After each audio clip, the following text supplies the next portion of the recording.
Examples கூட பார்க்கலாம். ஏ versus and versus த இந்த 3ஓட கம்பேரிசன் பார்க்கலாம். இப்போ ஒரே சென்டென்ஸ்ல ஐ சா எ கேட் அப்படின்னு நம்ம சொல்றோம். சா எ கேட்னா என்ன? நான் ஒரு கேட் பார்த்தேன். இது வந்து நார்மல். ஏதோ ஒரு பூனைய நம்ம பார்த்துருக்கோம். அப்போ கண்டிப்பா இதுல த வராது. ஏன்னா அதுல ஸ்பெசிஃபை பண்ணி சொல்லல.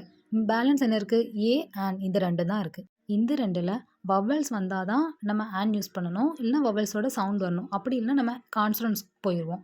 ஸோ இங்க வந்து வவல்ஸும் இல்ல, வவல்ஸோட சவுண்டும் குடுக்கல. நம்ம ஸோ ஏ அப்படிங்கிறத யூஸ் பண்றோம். ஐ சா எ கேட் அப்படின்னு. இப்போ செகண்ட் எக்ஸாம்பிள் பாருங்க. ஐ சா த கேட். இதுல ஏன் த யூஸ் பண்றோம் அப்படின்னா, இப்போ நம்ம ஏதோ ஒரு கான்வர்சேஷன் போயிட்டுருக்கு. அப்போ நம்ம வந்து ஒரு பூனைய பத்தி நேத்து பேசுறோம். நம்ம அத பார்த்து ரொம்ப நாள் ஆச்சு அப்படிங்கிற மாதிரி பேசுறோம்.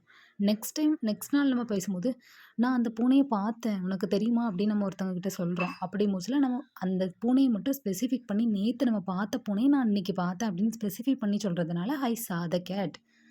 நம்ம நேத்து பார்த்தோம்ல அந்த அந்த பூனைய நான் இப்ப பார்த்தேன் அப்படிங்கிறதுக்கான மீனிங் தான் இது. ஸோ ஏ அண்ட் த இந்த 3யுமே யூஸ் பண்றது எதுக்காக அப்படிங்கிறத நீங்க வந்து கிளாரிஃபை பண்ணி பேசணும். நீங்க பேசுறதுல தான் நீங்க என்ன சொல்ல வாரீங்க அப்படிங்கிறதே அவங்களுக்கு புரியும்.